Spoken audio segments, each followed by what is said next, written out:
Good afternoon. Welcome to Remaking the Economy, Liberating Finance to Build a More Just World.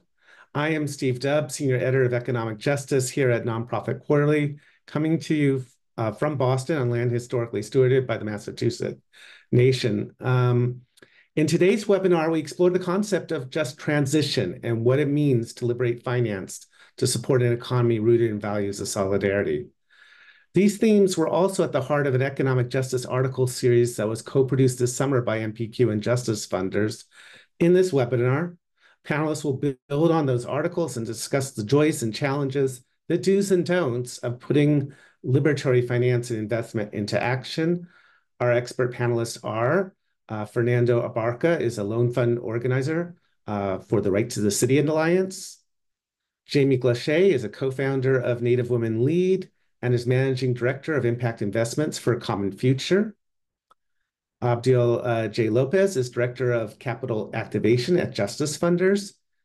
And Onyx Ramirez is Senior Communications Director at Black Farmer Fund.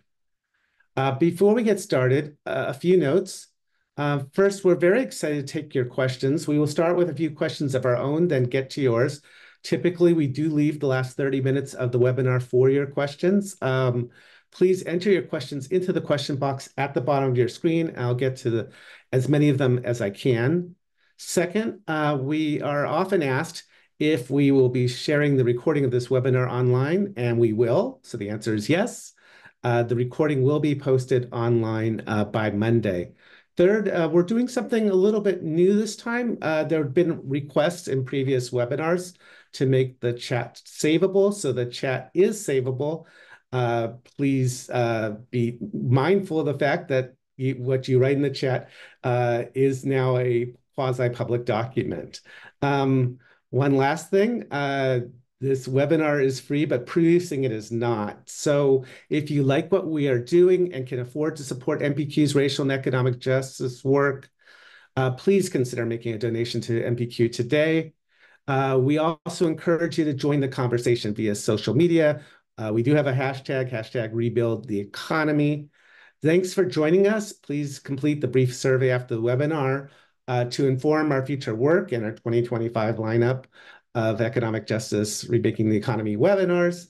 And with that, let's get started. And I think I'll start with Fernando. If you could introduce yourself and talk briefly about the work of Right to the City and the article you wrote for NPQ. Sure, right on. Thanks, Steve. Hi, everyone. Good morning, good afternoon, depending on where you're at. I just want to start and say that I'm like super happy to be here with everyone and on this panel with people who I admire and draw a lot of inspiration from due to who they are and, the work that they do. Like having these types of conversations for me is a real source of life, especially, the last couple of weeks, so wanted to start off with that and introduce myself. My name is Fernando Abarca, Fer, he, him, pronouns. I am the Associate Director for Capital Strategies at the Right to the City Alliance. I'm based in Tongva Los Angeles, California. I've lived here my entire life. And I do have a bit of love-hate relationship with my city. It is a place that I sometimes have to like leave, but I always come back for better, for worse. This place is home. And the article, the Regenerative Housing Initiative article that we wrote for the Liberating Finance series, touches upon some of the background to my origin story in organizing and the experiences that my family, as well as many families, went through, back in '08 and the subsequent years due to the foreclosure crisis, and the experience that, many of us are going through now in terms of, being unable to outcompete private investment and venture capitalist firms that continue to amass both multifamily and single family homes, just banking on making the profits off of these investments over time, unfortunately at the cost of, community being priced out, displaced, and in some cases potentially ending up without alternative options to house their families. But I do promise you, if you haven't read the article, it's not all bad and it's not all sad. It is hopeful. I do promise you that. And it's hopeful in the sense that it invites us to reimagine our relationship to land and housing, to pivot towards a regenerative approach that focuses on putting capital in the stewardship of community in order for them to build and lead the development of infrastructure, systems, processes that create solutions to combat the problems of poverty and marginalization while contributing to the elimination of the causes generating those very same problems. These regenerative housing alternatives, they can look like CLTs and cooperatives, which is what, we focus on at Right to the City. Um, and it's the alternatives that we're most familiar with, but really, it can be any potential structure that centers governance and decision making by the very people that are impacted. It focuses on the redistribution of resources and the technical support to accompany them in the development of the structures that will most provide a positive impact in their lives. The article also speaks a bit to the economic, the social, the political, and the cultural ambits that play a role in connecting our decommodified housing approaches to the broader solidarity economy. And we use the just transition framework to anchor us both in the organizing and the strategy to move from the extractive systems towards a regenerative one that uplifts collective efforts and networks of supporting the collective over the individual efforts that, again, the individual further marginalizing and isolating folks. And that as a means in order to really scale and connect with our bases around the belief that, to have a home is not a favor. It's a human right. So we'll get more into the nitty gritty of it as the questions come up, but that's a little bit about us and the article. Fair, thanks so much. Jamie, could you introduce yourself and talk briefly about the article you contributed to and the Monsoon Fund? Sure thing. Hi, everybody. Good morning. My name is Jaime Gloshay. Pronouns are she, her. Currently based in the Vancouver area. And also, I usually reside in Tiwa Territory, also colonially known as Albuquerque, New Mexico. So just a little bit of context about myself. I used to work in the CDFI sphere, really within that work, developing a Native American lending program for a CDFI in the New Mexico and Southwest region, and then started an organization that was designed to be led and support Indigenous women, entrepreneurs, and founders. And am now currently working at Common Future with Impact Investment here, supporting nationally communities that have been heavily subject to racialized capitalism and harm. So just to share a little bit about the contribution that I got to have within the article series, I got to write that with Melanie Allen at Black Farmer Fund, and was really just amazed by the work that Black Farmer Fund has been doing. And we were colleagues in the 2020 Boston Impact Initiative Emerging Fund Builders cohort. So really the article is around just acknowledging and reclaiming land ownership in Black and Indigenous communities, the history of both land and extraction from Black and Indigenous people, but also how our communities view connection to the land and stewardship. So really the call to action was ensuring that we're creating non-extractive financing mechanisms to ensure that communities get to return land and also get to steward land. Today, the US land, just as I kind of looked at it recently, it's currently valued at over 23 trillion. So I kind of sit with that lens of that's also what's owed. So I definitely fall on the side of belief in reparations and land back and the movement towards rematriation as an Indigenous woman, in which that women should be in positions of power and decision making as it relates to stewardship and caring for the next several generations. We also talked about the Black Farmer Fund and what was really neat and beautiful about how they're activating an ecosystem of farmers across the Northeast, and just how their capital stack looks very differently, and how they're thinking around reparations and return on investment. And also got to share a little bit about the Monsoon Fund. I get to partner with the amazing Vanessa Roanhorse at Roanhorse Consulting, and we're building the first revenue-based financing impact investment fund that provides restorative capital to establish Indigenous femme owners and businesses to demonstrate the direct and local impact in Indigenous communities. The demonstration fund will add to the larger ecosystem of Indigenous-led funds that are emerging across Turtle Island. and it will support the development and growth of entrepreneurs by providing patient and non-dilutive capital that strengthens restorative, regenerative, and resilient communities through a lens of rematriation. Thank you. Great, thanks, Jamie. Onyx, could you introduce yourself and add to what Jamie said about the Black Farmer Fund? Hi, everyone. Really want to echo what Fer said earlier. Feeling so thankful to be on this panel with you all. My name is Onyx Ramirez. My pronouns are she and her. I currently reside and have resided my whole life on Muncie Lenape land based out of Washington Heights in New York City. And I'm the Senior Communications Manager at Black Farmer Fund. Jamie spoke a little bit about my colleague, Melanie Allen, who co-wrote this incredible article with Jamie, which I'm really excited to touch upon and be able to speak to. Really together, they uplift how for Black and Indigenous communities, culture and identity are really tied to land. And rather than that being a commodity that can be used to extract from for profit, which is really an important conversation.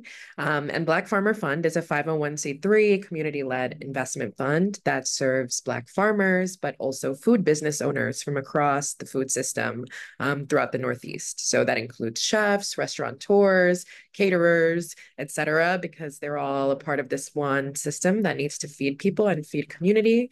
Black Farmer Fund came about through the leadership of Black farmers, Karen Washington and Olivia Watkins, who were doing that farming work directly and feeling very frustrated, realizing that there was also a lot of frustration throughout the Black farming community because of a lack of access to capital, to supportive capital that would be able to center the needs of the person who's looking for that financing.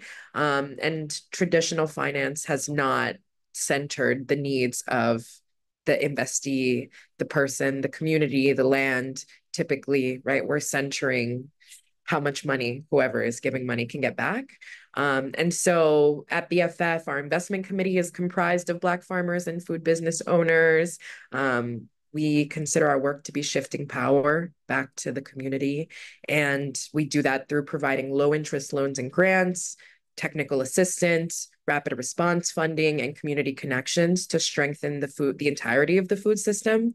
And yes, I'm looking forward to speaking to how we have this collective role to play, to have the right to land, access, and self-determination and liberation and safety for the future.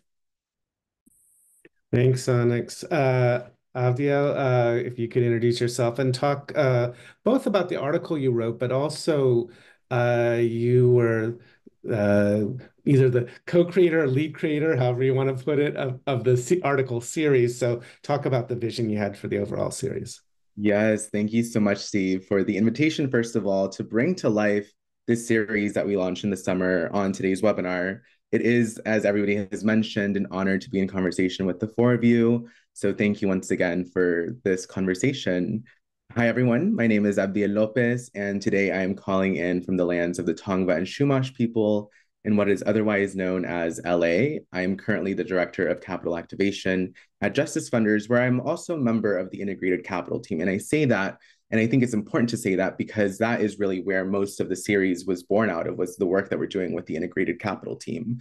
So to give you a bit of context on what the Integrated Capital team does at Justice Funders, we primarily work to mobilize funders to think more explicitly about how their investment practices align or don't align with their missions, and in the process, shift toward practices that are actually more aligned with the larger movement-led vision of the just transition. So to do this, my team's work interfaces with two primary communities, the first being, and we mentioned this in the article, the philanthropic funding community through what we call the just transition investment community. So the JTIC is a community of action and practice that continues to really experiment with new investment practices to move toward a just transition in philanthropy. So remaking the rules, rewriting the rules, and breaking fake rules. The second community that we work with, which we describe in the series, are just transition movement leaders, specifically through our work with two bodies of work. One, the capital strategies ecosystem across the country, and through the work that we're doing with the Just Transition Integrated Capital Fund, the JTIC Fund, which we also talked about in the series with Laura Smith's article closing out the series. So Fernando and Jamie, as you know, are two of the 5 movement partners that steward the JTIC Fund, which is a 100% democratically controlled and governed integrated capital fund. So this means that we pool grant and other financial capital like loans, TA assistance or technical assistance, et cetera, to holistically support economic projects led and authored by BIPOC communities that are typically overlooked by conventional funding sources and are building self-determination. And part of the reason, like I said, why I think this context is important for today's conversation is because, one, we're working closely with funders, and I already said this, but I want to reiterate this. We're working with them to expand their untethered imagination, which is a core value at Justice Funders, and ask what fake rules, like our friends at the Stupsky Foundation continue to say, can we break to truly align our missions with the vision of the larger just transition? And then 2, to demonstrate that there are already investable opportunities led by our frontline community leaders who are seeding the future that we so desperately need, especially today. So when we publish the series, our goals for this series, again, were twofold. 1, to demonstrate the mechanics of how we're operationalizing the shift toward a just transition, and 2, to demonstrate to funders actually that the many ways in which our communities are building their self-determination. So I'm really excited to talk with all of you today, be in deeper conversation about the mechanics of the series, the particularities, and also answer any questions from the audience. So again, thank you for having us. Thanks, Theo. So I'll throw a question back to you. So there is a bit of jargon in this field. That's shocking, but so what is a just transition? Giving it like a definition that doesn't use the words in the definition, if you know what I mean. Yes. And what role does finance or integrated capital play in bringing that just transition about? Yeah, thank you for that question. So we use the Just Transition framework that our friends and partners at the Climate Justice Alliance, which I can put the link in the chat in a few moments. They use this framework, which is really an adaptation of the framework of yesteryear's environmental justice and labor rights movements. So in essence, the Just Transition framework explains the need to move away from an extractive economy, which relies on exploitation of people, of labor, militarization, consumerism, and more, and shift toward a regenerative economy, so one that relies on the ecological and social well-being of all living beings, deep democracy, regeneration, and cooperation. And we'll talk a little bit about all of these sort of tenets and values, I think, later on in the conversation. So to move toward this regenerative economy, or what the framework would consider the new, the framework articulates the need to, quote, change the rules by drawing down power and money from the international level all the way down to the local level. So we change the rules by creating solutions like the ones in the series that are oppositional to the extractive economy and instead invest in the collective power of all communities. So at Justice Funders specifically, we talk about the role of finance. And when we do so, we like to trace philanthropy's role in the acceleration of this extractive economy. So of course, I would like to hear what my other co-panelists have to say about the role of finance through their specific funds. But I think for now and for us, it's important to note that philanthropic wealth can be directly traced to the industries that relied, and to a certain extent, I would say, continue to rely on economic practices of extraction and exploitation, like the theft of indigenous land and genocide of indigenous peoples, the enslavement of millions of African people, and the destruction of natural systems. So this accumulation is actually largely supported by economic policies that also allow for the privatization of wealth in donor-advised funds and foundations, for example. So without the regulation, this untaxed wealth can actually also be invested in the stock market that accelerates this extractive paradigm. And also enables philanthropic, like I said before, dollars to contribute to these industries of extraction, thus accelerating planetary collapse, as we mentioned in our one framework called Resonance. So the work that we do at Justice Funders is really to organize funders to, again, rethink how their institution contributes to the extractive economy and lean into the curiosity of how to move toward this regenerative economy, and in the process, actually support in building the self-determination of frontline communities so that these very communities stop relying on the current charity-based model of philanthropy. So really trying to build away from the charity-based model of philanthropy toward a more solidarity model of being in right relationship with one another. So to do this in 2023, we actually launched the JTIC Fund as a demonstration project to show not just ways to redistribute wealth, capital back to frontline communities, but how we also confer decision-making power to those receiving the capital support as well, because we believe that those closest to the brunt of the economic paradigm are well equipped to create solutions for a new economic system. So that is a little bit of why we decided to also write this series. And also, I forgot to mention that a lot of this work, despite the fact that the Just Transition Framework considers this work to be building the new, is already deeply rooted in ancestral technologies. And we hear that already in some of the introductions from my co-panelists, and we'll hear that more in that we're bringing our cultural, ancestral practices, heritage, technologies to the forefront and braiding that with our current economic tools to reimagine what a future that benefits all of us can look like. So I'm really excited to also rethink how capital and finance can be seen as a tool to get us to that point of liberation and really hospicing us out of the old system and bringing to life these new futures that we deserve. Great, thanks, Abdiel. So I'm going to open it up for the field, I think, here. We came up with this question before the election, but in the wake of the election, and and what it says about both candidates, not just who won, right? The whole discourse. What systems, structures, and mindsets need to be changed to advance just transition work?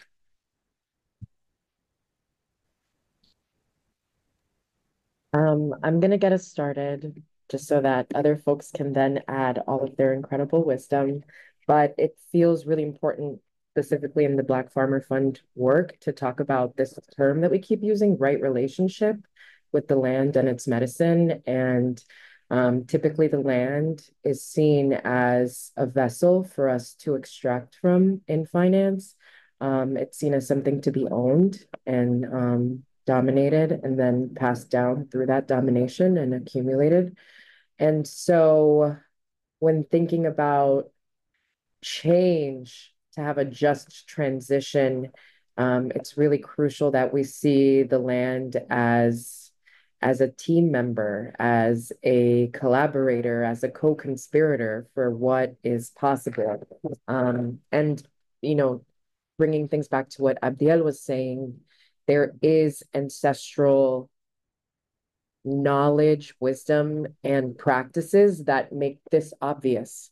And so when we are decentering the framework that we've been using for how we see the land, it's like really, really crucial that that be one of them, is relying on other frameworks, other mindsets, other systems. And that is the power of giving community power, not just a seat at the table, but actually giving them the table and all the resources to say that you get to decide. And in addition to that, through my work at Black Farmer Fund, I've learned that it's actually possible to decenter the profit, the capital profit, the financial profit. And in finance, that is typically the point, is how do we make as much money by putting in as little as possible into this, whereas that has not been productive to the well-being of the earth and the community and the people that are inhabiting that space. So those two things need to change, and I will pass it on to other folks. Thank you, Onyx, for starting us off on that. In total agreement around right relationship and just really, I think, both internally and collectively checking ourselves and what is our relationship with Mother Earth. For my community and culture, often she's viewed as a mother, right? So like just taking that to like, how would you treat your mother? What is the relationship? And that's probably an activating question for some, but really in being right relationship with someone that gives you life and also provides a place for you to live, and like water, resources, food, all of those things. Like what does it mean then to be in reverence and love and kindness and protection of our mother, our shared mother as humanity? So I think big for me, what's coming up, even as a result of the election, is the need for paradigm shift and orientation of who we are as human beings and our role in this world. No matter where I've gone, whether it's at CDFI, building a nonprofit, or working in a nonprofit, or even intersecting in the space of impact investment and philanthropy, the hardest thing for me that I've run into in like accelerating or creating change is like paradigm shift, is mindsets and people's own orientation of like what's right, what's working. And I think this like marriage to colonial capitalism as well as like Western ideologies of economics has been really quite harmful, and excluding other people's worldviews and ways in which to imagine a future doesn't do justice to all of us. And I'll just share an example around wealth, right? Like the definition of wealth, Indian Collective did a really great survey with over like 4,000 families with their collective abundance fund. And they asked Indigenous families, like, what does wealth mean to you? And I just want to highlight it means the quality of life and mindset that encircles family and community well-being and the care of relationships, whether with self, family, extended family, community, land, and environment, and the spirit of generosity, acknowledging money as a tool to support basic needs and bring financial security and self-determination so that one can live a good life, abundant in social and cultural sharing. So I just wanted to like point that out. Like there's a different orientation of like just the definition of wealth, where in Western economics, it's like profit and how much money you're accumulating. Whereas from an Indigenous worldview perspective, it's just very different. Wealth is so much more. It's like social and cultural abundant sharing. And for me, it's access to land, access to my grandmother's, access to, safety for children. So I just want to invite people to expand their definitions of wealth, including definitions of risk and return, which I know we'll get into later. So that's like the biggest thing is paradigm shift needs to happen. And then I could talk all day about the systems that are, extractive and exploitative and the histories of those systems, and then even like structures like nonprofit structure, the structure of philanthropy, how that creates these power dynamics with communities. And I've been sitting with, is it really in alignment with Indigenous worldviews and values to create nonprofits? And does that actually get to the impact we want to see? So I think within the sector, we're also reckoning and, contending like what's the impact we're having within this space. And I know a lot of us in this sector, we come in with our hearts because we want to have that impact, and that seems like the pathway. But I think we too, as a sector, need to expand our aperture a bit more. But I'll send it to Abdel or anybody else or who wants to chime in, or Fed. Yeah, I can jump in and take it. I just want to just echo, like, completely agree with like Jamie and Onyx and what they're putting out, especially around the relationship to land. I'll leave that because I think that y'all did an amazing job. I'll focus on the housing piece a little bit in terms of like, um, I mean, on the narrative piece around housing, right? Like, we have to shift our mindset of looking at like housing as a means to achieve generational wealth and move towards looking at housing as a means to be able to just have a stable life, right? Like generational wealth for our, the kids that are coming after us, being able to provide a home, not necessarily like a home that then you're gonna flip and then buy two, then buy three, and then like that's not what we're talking about here. It's about stabilizing families, it's about stabilizing communities. Is such an important piece of one of the things, housing is one of the main issues that was, you know, that kept on cycling, as an item in conversation throughout the elections. And yet, right, here we are. And the opposition in this situation is not, we're going to continue to do the same thing, right? We didn't vote for, I mean, there's not an alternative there yet, right? But we have to be able to create that alternative and speak to that in a way that resonates with our folks, right? That like actually meets the material change that they need in their life, right? The long-term visioning and planning is absolutely important and critical as a foundation. But at the end of the day, folks are struggling now, right? And one thing that I'll say, and this is just, just based on conversations of having, with people down the block and neighbors, and everyone's very much like, you know what, like, this is terrible. Like, I'm just focused on me and like this, like, the people in this house, like my kids and my wife or my partner. And like, that is what I am focused on. Are, and those are folks that probably voted, sided with us. But I feel like the folks that are going to be most impacted, some of them which could not vote, are waking up every day and they continue to hustle, right? Like I got to spend time with my cousin who wakes up every day and tries to like rush her kid out of like, one for preschool, one for high school, right? And arguing with them and trying to get them out the door. And they're very much at risk.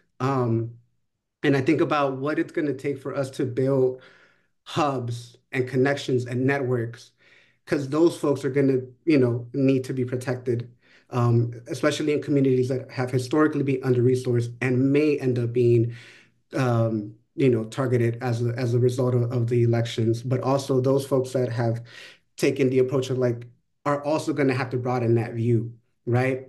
And as this moment approaches us, how do we see that as an opportunity, right? As opposed to a challenge.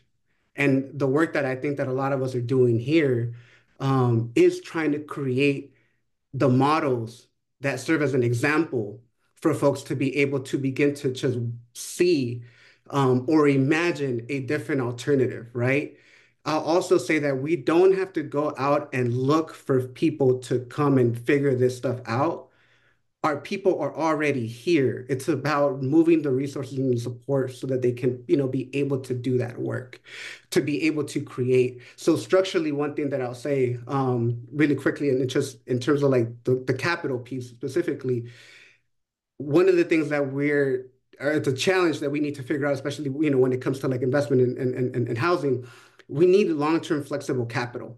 Yes, in order to bring in the capital to amass the capital to be able to create the communities that we want to see from an economic standpoint, but we also need flexible capital that buys us time, right? We need to have the luxury of time to be able to uh, practice, to be able to make mistakes, to then pivot, to then probably make another mistake and pivot again and try to figure this thing out. Right? I think folks are just like, well, capitalism is the thing, it's the norm, it's the thing that works. Nothing else has worked. It's all like, yo, to me, that's a weak argument. Have we really tried to scale anything else? Like, can we give it its time in order for, for alternatives to really be able to grow and expand and again, we need the time to be able to like fail and do it again and practice, right? I think that that's a huge part of like the work that we're doing here is trying to like have people be able to practice.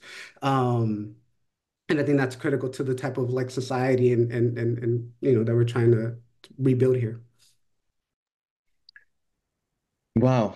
Thank you so much, the three of you. I think something that I do want to uplift in the work as well, when thinking about what needs to change to advance a just transition, we must look also at the culture and the structures that philanthropy upholds, specifically in their day-to-day programming, in the way they connect or not with grantees, investees. And in one of the frameworks, we really discuss how philanthropy still upholds an extractive cultural practice by still having that charity, oftentimes paternalistic mindset.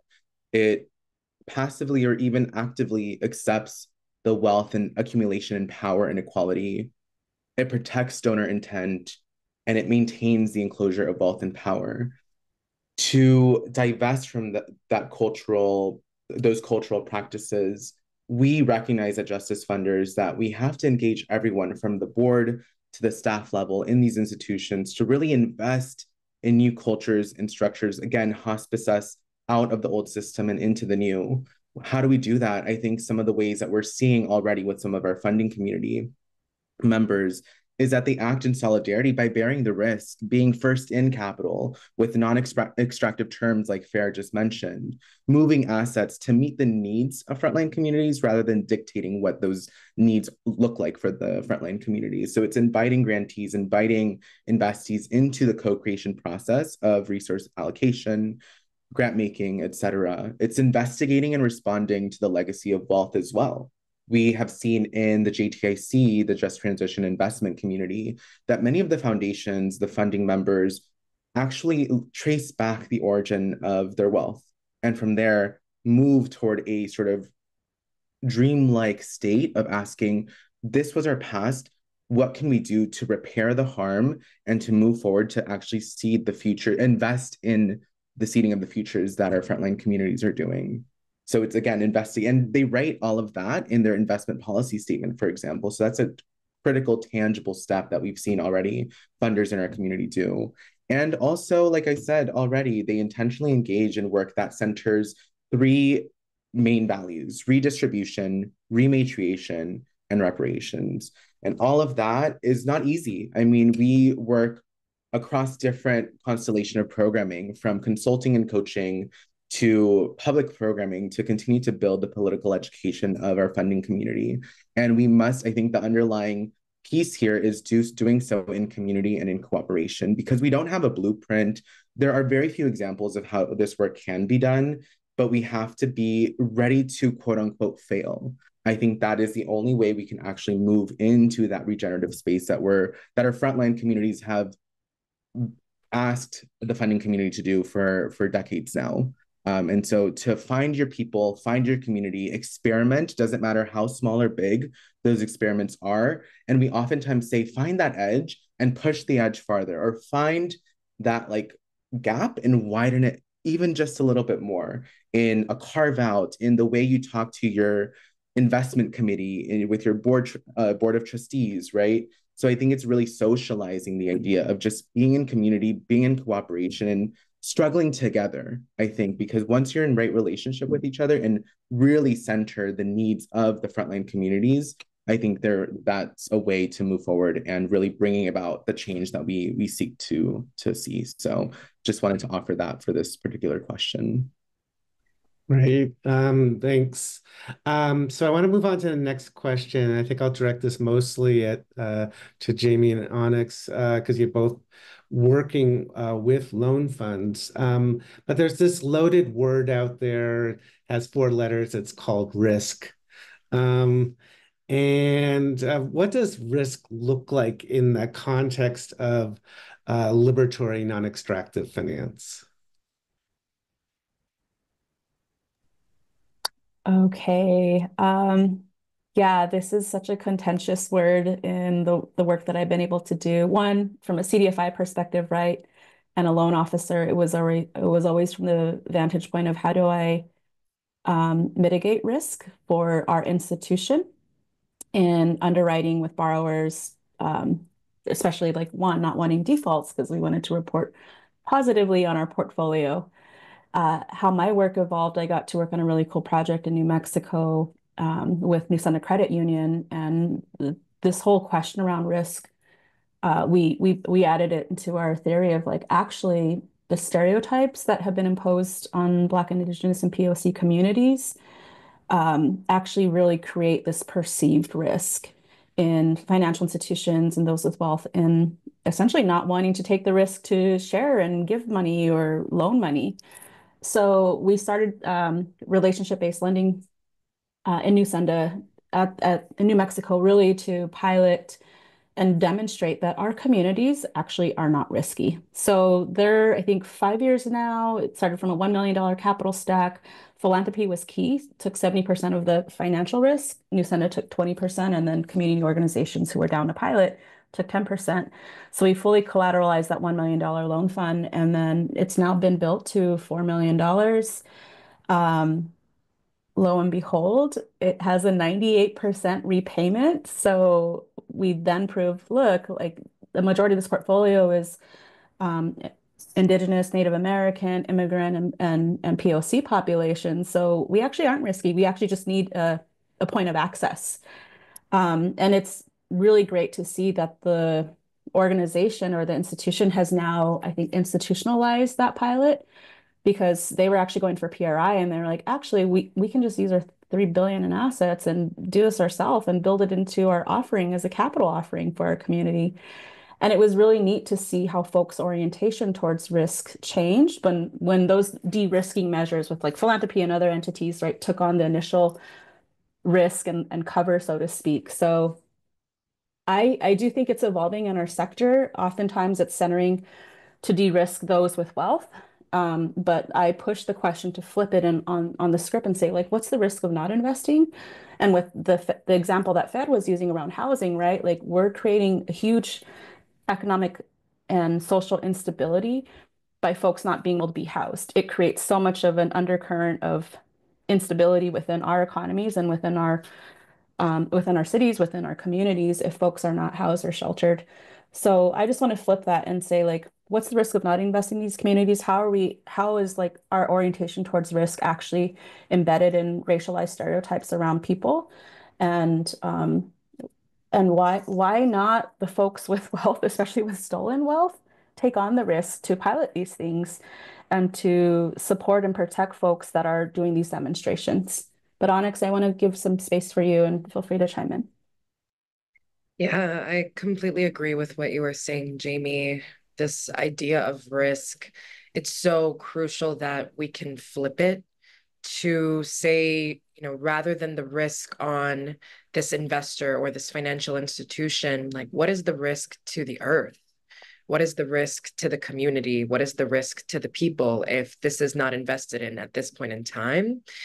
And when you were speaking, I was also thinking about my own ideas about myself in relation to wealth management and how these really harmful stereotypes can be pervasive in community around what we feel we deserve.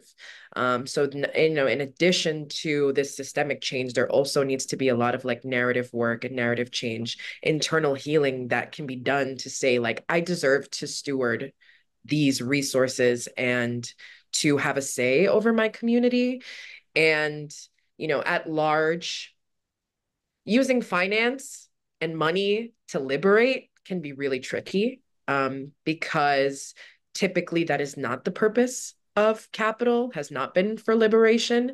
It's been used to extract from communities without the power, and like, never mind getting into reparations, which is, it's a whole other thing.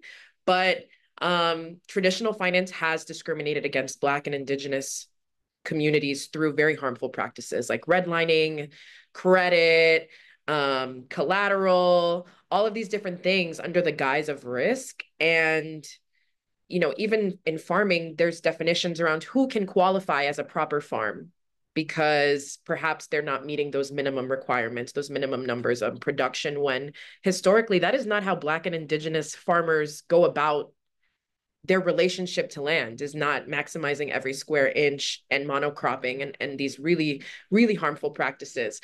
And so risk typically is then combined with very high interest rates to maximize that profit, which is going to lead to a disaster. Like Fer was saying, like, rather than emphasizing maximizing returns, like, how do we emphasize a low but sustainable return over a really long period of time that can be adapted to the needs of the community is so crucial. And giving up traditional power is not easy, especially considering that these financial resources were extracted from community bodies, people, minds, spirits, and the land. And so in addition to restructuring these things, there's like healing that needs to be done, but it is really crucial that we can reframe risk to decenter the investor. Get them out of there. We're not thinking about them right now. We're thinking about shifting power toward a larger goal for the earth, because focus on financial wealth has not been productive for this long-term thing. I love that, Onyx. Yeah, definitely not. But thank you. So I wanted to move on to ask about democratic governance of loan funds. And Avdiel, I think you sort of referenced this earlier, so maybe you can kick this off. Yeah, we'll keep moving through the questions. Thanks. Thanks, Steve. And actually, I would also invite Fer and Jamie to discuss a little bit more, since they are the stewards, 2 of the 6 stewards of the GTAC fund, and really just went through a beautiful process that created a contract of interdependence and other documents that I think will be supportive for the field. But I think just to briefly answer and then pass the mic over, I think several factors need to be present for a democratically governed experimental economic fund to play out and to be present. And I think that became evident quickly in our own process of building this fund. And so we, I think, had sort of self-imposed timelines, but we quickly realized that we needed to build trust to be in right relationship with each other, both among the governing body members and with the funders. And like I said before, I think there are very few examples of how to do this transformational work. So I think we stepped in with courage and we stepped into the possibility of making mistakes. And we definitely came out of that process with a beautiful relationship, beautiful term sheets, beautiful values that we now are able to socialize through the JTIC fund. And would invite, I think, just with that, Fair and Jamie to add in some color to some of those processes and outcomes that we facilitated for the fund. Thanks. Yeah, and Fair, feel free to talk about the housing fund that you guys manage as well. Yeah, totally. No, I can't I can't stress enough what Abdel just mentioned right now in terms of like the importance of like trust. One of my favorite spaces to be a part of is the Just Transition Integrated Capital Fund space with Jamie and the rest of the crew, because I think it's like the space where like it's developing trust through like actually like really vulnerable moments of like again like right like a lot of us are like trying to figure this out, with our organizations. Some of us have big organizations, some of us are smaller organizations, but sometimes it comes a moment where it just feels like it's just kind of you trying to figure this thing out. And that moment of just being vulnerable, being like, I don't necessarily 100% know if this is the way to go, but like I'm putting it out here, and folks being affirming, right? In terms of like, it's also like an affirmation of like, yo, we need to take that risk. We need to make that leap. And having full trust that as a collective, what we're trying to put in place is for the sake of a wider, it's a wider sectoral intervention, right? So the trust building piece has been a fundamental piece of like being able to like be in right relate. I think the tools that we're creating feel so aligned with us because it mirrors that, kind of like that ethos that we've carried in that space. I'll before I pass it over to Jamie to add more onto that, I do want to say that though, the other thing that I can't stress enough is again, and I go back to the same thing, it's about practice, right? And it's practicing at multiple different levels of stewardship and governance. So all the work that we're doing at the end of the day, the impact is meant to be local, right? Some of us are like national organizations, but the impact is meant to be felt local. And it's important for our members to be able to practice, to make decisions, to steward, right? To be given the opportunities to be put in a position where, they're controlling the capital, making decisions. Again, we don't have to look for our folks. Our folks are already there. It's about creating the opportunities and the space for them to be able to practice that, right? For them to create the things. We're not creating it for them. It's their reality, like they have to create the infrastructures that best meets the needs that they have. So at that level, it's a practice of governance and stewardship. For us at Right to the City, right, and our community loan fund, our members are making decisions on the capital and the capital that we bring in and where it's going to go out, right? And we've developed, guidelines, procedures, protocols for how it is that we're going to be able to do that, right? Like focusing in for us, like the South and the Midwest were super important because they're, historically under-resourced, like, in terms of like capital moving in those directions. So that's been, as an example of one of the things that we have in our criteria in terms of like where we want to prioritize moving capital towards. And then I'll pass it to Jamie in terms of like the sectoral intervention with the JTIC. It's also like us being diligent and trying to make a movement sectoral wide intervention, right? And also practicing for, to bring other folks into the fold, right? Not only like, our national formations, but also like potential investors. So it's practice at every single level. And, it's not a secret. These things take time. It just takes a long time. But, it's a critical piece that we also need as well. Jamie, I'll pass it over to you. Thank you, Fed. Yeah, plus 100 to all of the points you've made. I think it allows us to put into practice what it means to build a table with one another, and to be invited to a table and to have power and voice and choice and agency at that table.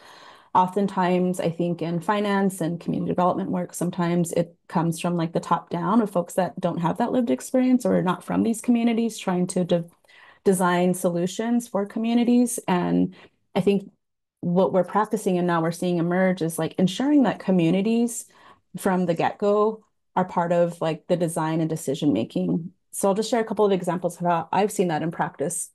One with the Nusenda project, right? That was essentially developing out a microloan program with an institution, but with community at the onset of what this design looks like to ensure that there's essentially true community buy-in. At Native Women Lead, we developed the 5 R's of Rematriation framework, and it was really based on research we had done with Indigenous women who said they felt they were often discriminated based on race and gender. So we wanted to intentionally make sure that the decision-making process and power was spearheaded and intentionally protected for Indigenous women to mitigate racial and gender bias through a community decision committee that is guided by those values. Additionally, I got to see with the Kindle Project, who does an Indigenous Women's Flow Fund, they actually selected Indigenous women as they raised dollars to then make decisions of where the dollars would flow into communities. And what was beautiful about that is they're the ones that are in the community, have their ears to the ground and know, what's happening on a very localized level, and then can serve as a voice or a vehicle, if you will, to flow money towards to folks and advocate for communities. So I think it's been game changing in both shifting capital to ensure that capital flows easier both locally, as well as shifting power and saying, yeah, absolutely, those closest to that who are carrying the economic burden of the world at this point, those are the ones that should make decisions. I just want to make just a connection point around our conversation around risk earlier. And someone had noted in here, like the risk to all of us, right? In this like orientation towards risk. I was learning that like Indigenous people steward 80% of the world's biodiversity. So therefore, like, why would we want to put people with such influence in that at risk if we're all dependent and inherently dependent on each other for survival? So just want to make that connection is how like weaving in community from the onset in any of the tools, projects, interventions we create, it's so important because it not only like makes for the opportunity for community to drive these choices and decisions, but it also empowers folks. And we can see like in real life practice, the positive impact of those decisions rather than like a trickle down or a top down disconnected solutions. Great, thanks, Jamie. And I'm going to throw it back at you, actually. But if you could talk about more specifically, what does an Indigenous loan fund look like? And Sure. you've talked about the 5 R's of rematriation, so if you could lay those out, that'd be great. Yeah. So early in my career, when I was working at a CDFI, it was really around protecting the risk and prioritizing return to the CDFI as far as the financials. And what I witnessed there in trying to get lending dollars, I was very naive and I was like, oh, awesome. I have access to like 30 million. Like, let's go start a business. I then learned around the nuance of like one, financial trauma, how trauma of people actually affects financial behaviors, how much distrust is woven in communities with financial institutions because of previous harm, the paradigm shifts that need to happen when folks are are forced to live in like economic scarcity and in survival, how that actually limits our brain and being able to like step into the space of dream and abundance and thriving. So I got to witness that firsthand. But we really wanted to, when we were creating the 5 R's of rematriation from a systems point of view, we were trying to look at how do we transform underwriting. So the 5 C's of credit, I don't know when it came about or who made the framework, but it was clear it was like not in it designed to like include Black, Indigenous, and POC people. Because with my own community, I was trying to flow dollars to Indigenous people, and I was going through that underwriting framework, and I just kept coming up to barriers and barriers. And really, for a community that one may have not had access to financial capacity and like education or access to money, you can't really rely on a FICO score to determine their character. If folks don't have inherited wealth or friends and family money that they can access, you can't rely on like the capital, the other C, as an indicator. And when it comes to like tribal or informal or reservation economies, you can actually assess like what the market viability of their business is because there's nothing to relate it to. Last, I just want to let people know Indigenous people in the United States do not own our land. Our land is held in trust by the federal government. Therefore, we cannot utilize it as collateral or leverage it to access credit personally or as individuals. And we don't own our land. Even as tribes, we don't own our land. We can steward our land, and there's different degrees depending on treaties, but we don't actually have ownership of our land. And 99% of Indigenous land has been essentially stolen. Last, capacity. If you have huge pay inequity rates, like Indigenous women make 50 to 60 cents to the dollar, huge poverty rates, Indigenous women are the primary breadwinners and economic stabilizers in their community. And in New Mexico, nearly 60% of predatory lenders are around Native communities. Like capacity is just not there. So we introduced the 5 Rs really, again, to mitigate racial and gender bias, but we were looking at different indicators around how we were going to provide funding. So the 5 Rs are revolutionary, regenerative, restorative, rooted, and relational. These were the core values that we thought was really important as us as Indigenous women in the lens of rematriation, as well as matriarchy and matrilineal societies, of how we wanted to fund businesses. So is the business game changing? Is it solving a problem? Is there 7th generation impact for the communities and the children, that we bring into the world?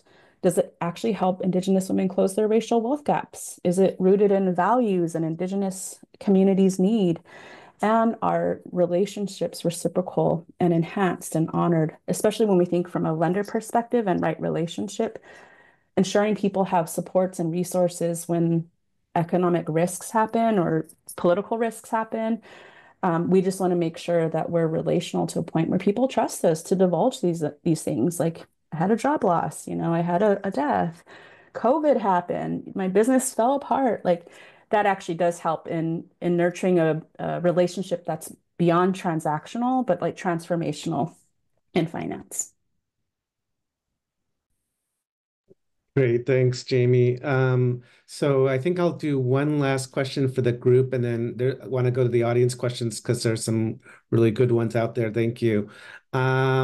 So I think of the last article in the series, which is called "Flipping the Script," and so I wanted to ask you guys to weigh in on that, and Adil, maybe you can lead off and then others can respond. But, what would real foundation accountability to communities look like?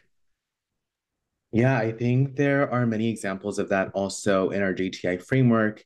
And specifically, we're starting to see that with the funder relationships that we have that have invested in the GTIC fund. So many of these funders already, for example, are making direct investments into these projects, as well as supporting intermediaries like justice funders that have those community connections with the frontline communities that are stewarding these economic projects. We're also seeing, I think, beyond just lip service, we're hoping to see foundations starting somewhere. Like I said before, do a carve out experiment and then keep going. I think that's another way to actually listen to the many calls that our frontline communities have already made. And there are many documents, texts, literature that our frontline communities have authored that have shown us potential ways to experiment and actually starting somewhere to support them in their self-determination. And of course, engaging in non-extractive processes that center, again, the needs of the community and support the self-determination. So really deprioritizing the financial gains for the investor. So I just wanted to uplift top 3 that come to mind, and excited to hear also what my co-panelists have to say regarding accountability to communities.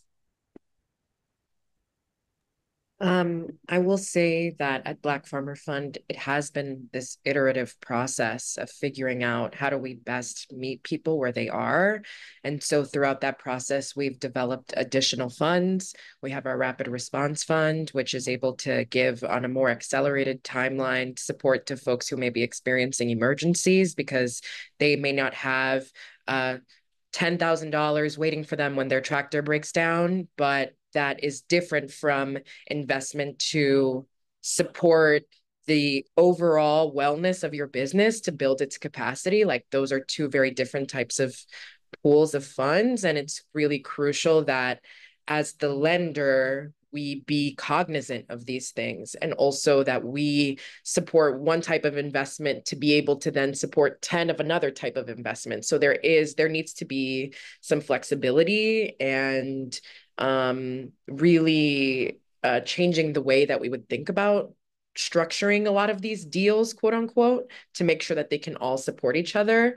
I will also say that capital to repair requires a lot of iterations and like community investment and focus.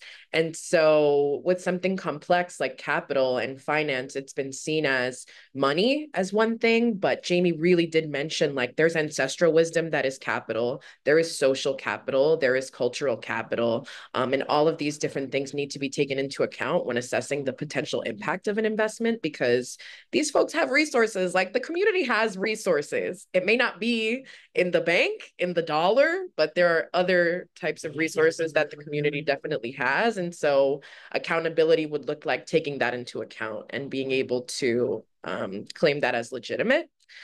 Yes, I'm going to stop there. Thank you, Onyx. I'll just share what's like really emergent for me in this moment, especially with the election and what we've witnessed with the Fearless Fund being targeted, essentially. I would really want foundations and philanthropy, as far as accountability, to not shy away at this time when our communities are being targeted and at risk, and we all are looking towards, you know, like safety and security and following what's happening, especially now with like legislation with nonprofits, right? There's some stuff bubbling up right now. But I have seen an aversion to risk and a shift since the racial reckoning, and folks, and I've seen disinvestment happening at large scale that's affecting the nonprofit sector and the folks that are doing racial equity work. So I would say like stand in solidarity with the folks that continue to do good work, the equity work, right? And I'm cognizant that folks are really mindful of the language that they're using, and it's quite unfortunate to live in this time where so much like beauty has been and brilliance has been like brought to this world around like how we can do right by one another, and now you know, this like level of like fear and uncertainty that exists. And so my call to philanthropy is to continue to support the important work, to be on the right side of finance, and that acknowledge that finance is a system made by humans. This, I quote Joy all the time from Criterion Institute. So it's made up by humans, and therefore we can change it. Like we can't actually change the system and the structures as well as the mindsets. But it really does take being in solidarity with one another and aligning towards a grander vision and being committed to that vision. I echo what everyone says, what everyone has shared here, and my just quick point on this is the word impact investment comes to mind, right? And you know, I it's not impact investment if it doesn't meet the needs of the people who are in dire need of the, you know, of the resources to be able to create the change, right? As opposed to being like, at least for us in the housing aspect of it, right? In terms of like, these are the terms that we have, like, here you go. And it's just like, yo, our people are not, they can't take that on. It's like, we'll take it or leave it. And it's just kind of like, well, we're going to have to leave it because non-extractive finance also means not, you know, creating a worse situation than what we originally have, right? So impact investment does need to meet the needs of what people are saying on the ground is what their needs are and what they can take on, right? So being, you know, I think it's not even about being flexible, it's just about being real, right? Like we need, we need, um, again, flexibility, we need time, we need resources that are cheap for people to be able to take on. And again, when we're looking at like risk, right? You know, people, when we assess risk, is we increase the, you know, the interest rate of folks that are taking on, for example, like a loan, right, as opposed to like making it more accessible. That doesn't make any sense, right? Like we need to recreate all these structures. But that's what comes to mind for me. Great, thanks. So I want to move to audience questions. Start with one that's, a questioner is asking, there are states, counties, regions that are, of course, highly economically dependent on fossil fuels and other extraction, right? Um, and so this is a challenge, right? You know, people's livelihoods depend on it, schools and roads financing depends on it. Um, what are some strategies that you would suggest for how to deal with this, transition problem? Think of the state of Alaska, think of parts of Texas, think of Wyoming. These are communities where, this is a major part of the economy, and we need to transition away from it, and we need to support people. So, any thoughts on that? I'm really thinking around like free, prior, and informed consent, especially what's happening in Indigenous communities to build out a green economy.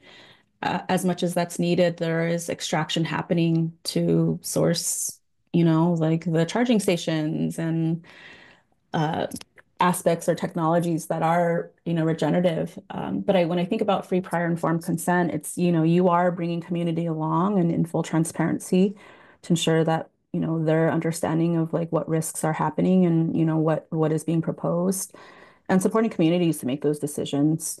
Oftentimes, it seems like the extractive communities do harm by one, not involving communities at the onset, and then you see all of these additional issues that happen. And again, I think the underscore is like, what would it look like to build economies as well as technology that is in right relationship with Mother Earth? And that's, I think, part of the just transition framework in both like challenging the old as well as building the new and being able to expand our possibility and our vision beyond extractive economies. So I'll just say that for now, but I'll open it up to others. Okay. We'll move on. It is an important challenge, I think. So it's, Absolutely. yeah. Um, Could I'll just add to that, yeah. Steve, real quick. And like, as we're making decisions around, these economies and like seeing land as well as water, as well as animals as like an entity, like an equal entity of or, being that also has a right to these spaces. That's one thing that's really, I think, exciting and activating for me, but and also looking at like how do we prioritize like long-term sustainability of everybody's well-being and life in contrast to like the short-term returns on like making money. And I think that's again another value that I think we need the paradigm shift for. Great, thanks. Let's see. There was a question here about to the extent that your different funds are investing in businesses that might be worker owned, such as worker cooperatives, and what role you see for cooperative solutions.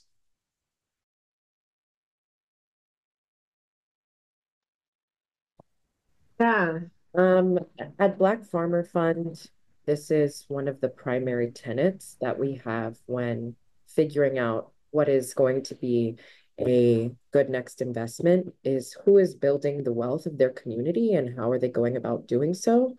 And so cooperatives, things that are, collectively owned collectives, things that are decentering like a hierarchical model of stewarding land, of owning a business are all really, really cool and beautiful additions to the space. And so we prioritize businesses that are doing that work firsthand, in addition to businesses that are in a right relationship with the land and the earth's medicine. Like I know that can sound a little bit high level, but it really can look quite simple, right? Like some of these pesticides, having alternative models for having their crops and their farms set up, et cetera. So it's really crucial that as you may be building out your fund or as you are figuring out what the community project looks like, that you can put these things up front because when they come up front, then everything else can kind of flow into place right after. I'm excited around like the worker owned and cooperative work that's happening, that's emergent. There's a great organization called Project Equity that is essentially buying turnkey businesses and and then they're turning them into cooperative models. And to your point, Onyx, I thought what's really great about it is it's this opportunity to expand our notion of wealth again, right? And like what collective wealth building looks like rather than individual wealth building. From a legal business structure standpoint, I think the models are really interesting in transforming that narrative around who gets to build wealth and the accumulation of wealth. And then it also brings in some of those like collective decision making. I got to see with the network that I get to work with Indigenous women founders, it's incredibly hard to build a business. It costs a lot of like money, a lot of capital, a lot of braining, like a lot of thought leadership. And it also requires a lot of courage. And if you're building a business that has not been seen or realized by the community, um, so having like, I guess, like either a sisterhood or folks that you can build with is really beautiful to witness. And essentially it helps like de-risk folks in a way because you're all like similarly like passionate and like and bought in. Some really exciting work around like what's happening in the cooperative movement to transform how we see business and ownership and entrepreneurship and capitalism. I also think with like the worker owner movement that's happening, really how does that work then shift policy around pay equity, around folks being able to have like healthcare and, worker rights around conditions and economic stability. So I'm really excited about the work that's happening there and what that can mean towards paradigm shift, system shift, and structural change. So really want to uplift something that someone in the chat wrote, Alice, mentioning giving circles, susus. These are ancestral ways of uplifting your community and being able to progress together that we can draw from when thinking about how to structure our own financial models.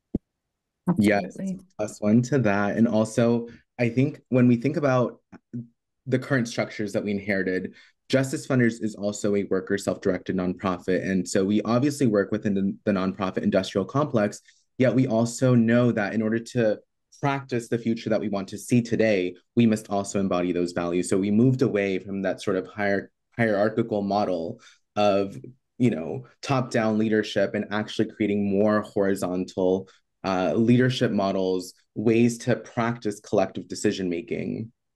And so we really take a page from the cooperativist movement across really the world.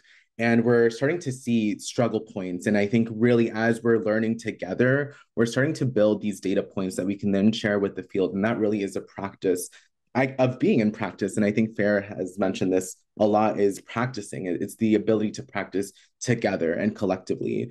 And so I think we're learning a lot of lessons as well as to where those, again, the opening gaps or the opportunity gaps exist in philanthropy right now and what we can experiment to push further. And so within the structure of the 501c3, we were able to actually move toward this worker self-directed nonprofit. So I urge all of us to continue to really think of ways to, even within our current structures, find ways to push that even a little bit further as we're doing with Justice Funders. And we're hoping to share more of that as well, the process, the theory of change behind our work in the coming months. Barry, go ahead. Yeah, no, I was just going to jump in there and just, for us, I think it's a little bit more theoretical than an actual realization right now. We're taking chunks at a time, right? But one of the things that's coming up for us is we've invested in some of our member projects has been property management issues, right? And when things come up, right, people are living together, right? And they're making collective decisions, but things will come up, right? And traditional property management and the way that it's handled creates more distrust and issues that is counterintuitive to the type of structures that we're trying to create in these cooperatives and these community land trusts. So in terms of worker cooperatives, being able to look at the ecosystem of what it takes to be able to manage a building, right? From property management to, cultural elements are, to the roofing, to the electricity, to the plumbing, to what are all these things that goes into making sure, right? Energy efficiency, right? What are all the things that encompass making sure that a property is up to standard and creates a habitable living condition that is decent for everyone there, while also being able to create opportunities for, the creation of new cooperatives, and new jobs, in order to sustain these ecosystems. And, it's about the entire ecosystem, right? Like, it's how do we provide for ourselves, right? Again, it's we don't have to look for our people are already there. How do we create the opportunities for them to be able to, again, lean into those opportunities? Is what I would say about that. Great. And Fair, that kind of leads into another audience question, which was, the question was, how do your organizations propose to accumulate capital? But I think the real question is, how do we create spaces that actually generate revenue and income that reinforces the movement, builds this alternative economy? So any thoughts on that? You can jump in, or anyone else. Yeah, I'll just say from the Common Future standpoint, I think our identity as an intermediary and a national nonprofit that has traditionally done a lot of convening, some thought leadership, really trying to uplift the visions and voices of Black and Indigenous folks within the work that we get to do in capitalizing the projects. We see ourselves as like catalytic capital in which we can be first in, we can take on the quote unquote, the initial risk of investment. But really, I think as an intermediary, we can actually inspire or work with values aligned impact investors and philanthropy to ensure that funds are adequately capitalized so that they can do the work that they need to do. So I think, yeah, the identity is in which like we have both a privilege to work with impact investors and folks with wealth and philanthropy, but at the same time, we have a privilege to work with communities. And we have to be very mindful of like that place we situate ourselves in. And I think with JTIC, very similar, right? Working with movement builders and working with philanthropy. But how do we create spaces so that communities have the spaciousness to like dream, design, and do the work? And we, from the non-extractive perspective, not take time, emotional labor, not take resources from the good work that these movement builders as well as organizations are doing. So leave spaciousness for them to do the critical work and passions that they can lean into from their lived experiences, but then also ensure that on the other side of like philanthropy and finance that we're organizing and being in solidarity to ensure that these folks are adequately capitalized to do that work. So yeah, that's kind of what we're sitting with as our identity in a nonprofit. And I think that's the big question around nonprofit work, right? Is like building in sustainability. Our orientation is not to put interest rates or the cost of capital on the communities we work with or the communities that, that we serve, but more so really orientating towards like, all right, well, folks with wealth and folks with stolen wealth, you should also fund that work. So that's a different orientation, I think, that we take in building out the sustainability models of not putting them on the communities that have already been extracted from and not continuing to extract from their time, effort, labor, wisdom. All right, great. So a related but different question. So I do think like one of the challenges is building like the income generating capacity. So like, so the solar companies don't just all get corporate captured, just like the oil companies did, that kind of thing, right? But the other piece, and this other question I think sort of relates to that in a sort of a way, is the question of what counts as just transition. So there's sustainability, there's all sorts of efforts at greenwashing and so forth, right? So you know, what are to what degree do we need to be vigilant about the framework and avoiding co-optation? And then, also like how do we actually ensure that some of these resources don't get just thrown into you've probably seen the British Petroleum ads talk about how they're not, but they certainly are capturing a lot of those contracts. So, so there's both the contract line and then just the, what counts as actual just transition. So anyone want to jump into that?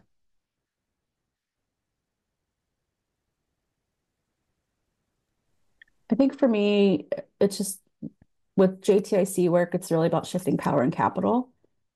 And then building off of the work that Just Transition started on, in which we're not leaving anybody behind and we're moving from like an extractive to regenerative models. Yeah, building, like challenging the old and building the new, because we are in a moment of transformation and transition, and having to continue to name those truths. I think in light of like what folks are feeling around the new administration and like, you know, the state of the world, we cannot, we still have to name our truths, and we still have to hold to our core around like the economy and the life that we know is possible. So we have to hold on to that vision. Great, thanks. Any other thoughts on avoiding co-optation? Fair, I see you.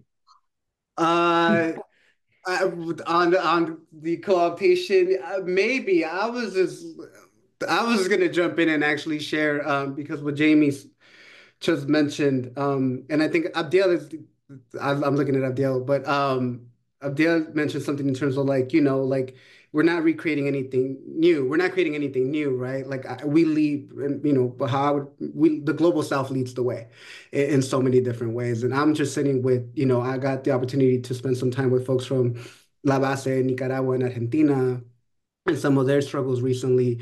I mean, Argentina has like 87% inflation rate currently, right? That like, and one of the things that was so inspiring to me from that moment was the organizer in that space was the chaos will come. Like all the chaos from the outside will come, but nuestro espíritu de cooperativismo, our cooperativism spirit, you know, that solidarity economy is the thing that saves us, right? It's the thing that keeps on pushing us, like the thing that like centers us.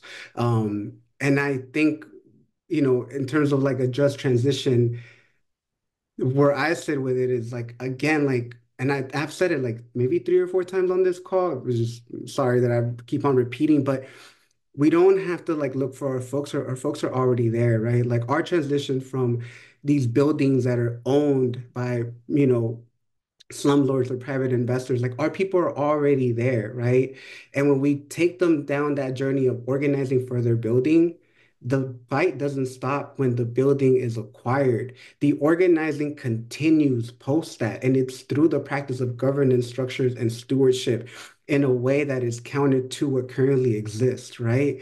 Like we never stop organizing. And in that same vein, to tie it to like the piece around philanthropy, we also can't stop investing in, you know, the organizations and the infrastructures. It's not like we're going to give you this and then, you know, you create the thing and then after that, like you're good to go, right? It's like, no, this is only like phase 2 of like 20 phases that we need to get to in order to really scale this thing up so that the model is viable for our people, you know, beyond just like these individual, you know, projects. We're trying to create a network, right, of these like resiliency hubs to be able to like really again, to showcase, you know, what the potential of people stewarding these projects can actually do. But Abdel is the expert, so I'll pass it to Abdel.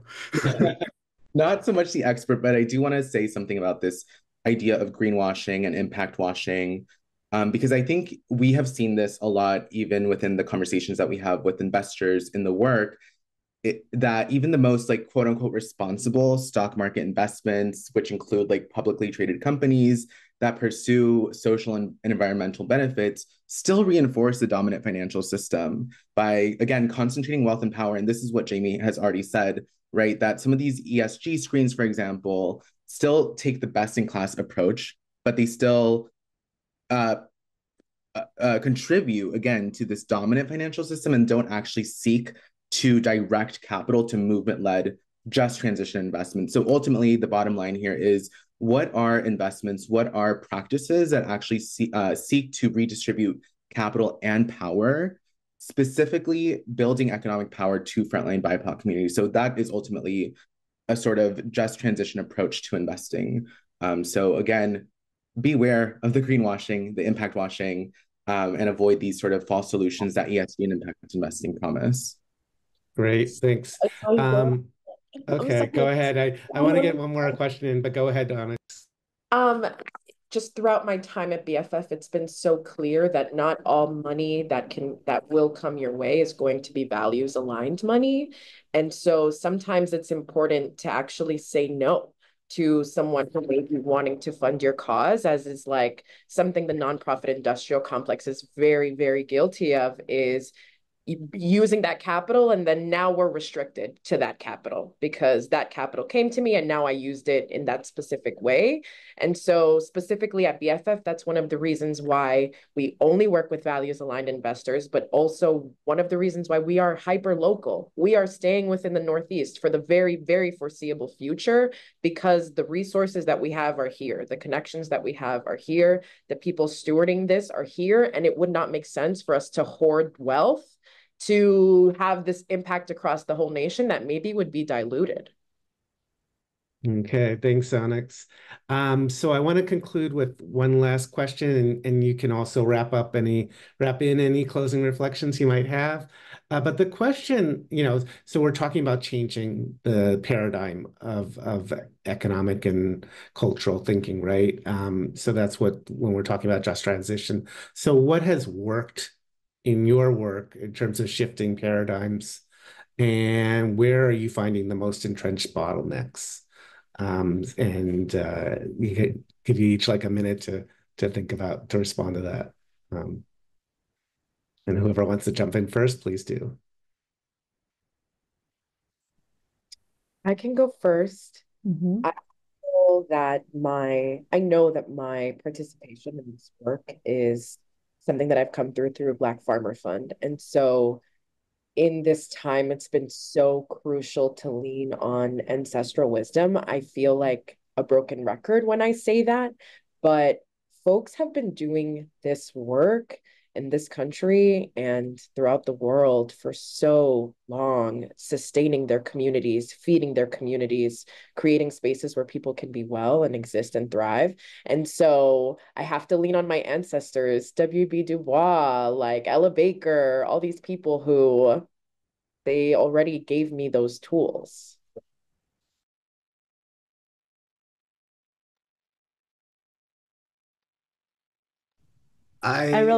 Oh, go ahead, Ben. No, Jamie, you got you. Yeah, like rematriation from an Indigenous woman's point of view, I feel has been very powerful in the sector. And it's amazing the amount of like thought leadership we can continue to like build like across our intersectional identities and our work. But I think it really does challenge like patriarchy, right? And like this Western worldview around um, like what matrilineal matriarchal systems look like that actually cared and like centered and supported women by seeing our relation and our relationship to our Earth Mother. Just for some like, I don't know, excitement in the moment. I've been following what's happening in New Zealand in Aotearoa and the Maori people, Hana Rawiri Mapai Clark, who works for the Maori Party, actually has been doing some really great like voice activation work from the youth perspective, from an Indigenous woman's perspective. You just got her, she's like challenging the status quo, but in a way that really brings excitement to like the future and what's possible in envisioning a path where all of us have the right to exist and to live on the land and have access to water and housing and all of those things. So yeah, I'm just really excited about that. And I think in these kind of bleak times, it's important to hold on to something that you know is like truthful and honoring of your spirit and honoring of that vision of the world we know is possible. So I'll just leave it at that. But I just wanted to uplift her in this moment because she's an amazing matriarch that I'm really like looking forward to like supporting as a leader and as a youth. I'll jump in real quick and just say that, like, my and apologies to the folks that were like, Paris talking too loud. I'm Salvadorian and we just speak really fast and it translates into English, so I apologize. My family's from El Salvador, and I got the opportunity to live on a whole community land trust that's on the border of Honduras that had been liberated but now I think 35 years ago post the war. And I can't stress enough what it did for me to be able to like be in a community and see another way. it's completely shifted. It's made me believe. It's the thing that continues to drive me and being like, oh, this is possible. We're like, folks here are agricultural workers with very limited resources. What can we do? What can we do here in Los Angeles? What can we do across the US if we had, you know, like that's the thing that drives me and you know, kind of continues to, you know, when things are tough, I'm like, again, obstacles will present itself, we pivot. Another one will present and we pivot. It's that constant, just the sun comes up and it sets the same way. You know what I mean? We got to continue to do the work. Thank you, Fair. And just to close this out, I think the bottleneck to answer also the question is the bureaucracy of the foundation. And yet we still see many individuals in foundations, in investment offices, wealth management offices that are vision aligned. And so I think this brings to mind, I just got back from a trip to Cuba, this quote that they kept saying, all the co-op leaders, that alone we run faster, but together we go farther. So join the base, build the base, and let's change the system. Okay, nice way to end it, Abdiel. Thanks. I want to thank all of our panelists. Uh, Fernando Abarca, Fer from Right to the City in Los Angeles, Jaime Gloshay from Common Future and Native Women Lead, Abdiel Lopez from Justice Funders, and Alex Rodira from Black Farmer Fund. So thanks to all of the panelists. Thanks to all of you for your excellent questions and interventions in the chat. There is a survey that'll pop up after this webinar. Please complete it. Please let us know what we should be covering in 2025. And thanks so much. It's the last Remaking the Economy for 2024, but we will have more in the year to come. Thanks again. Thank you. See ya.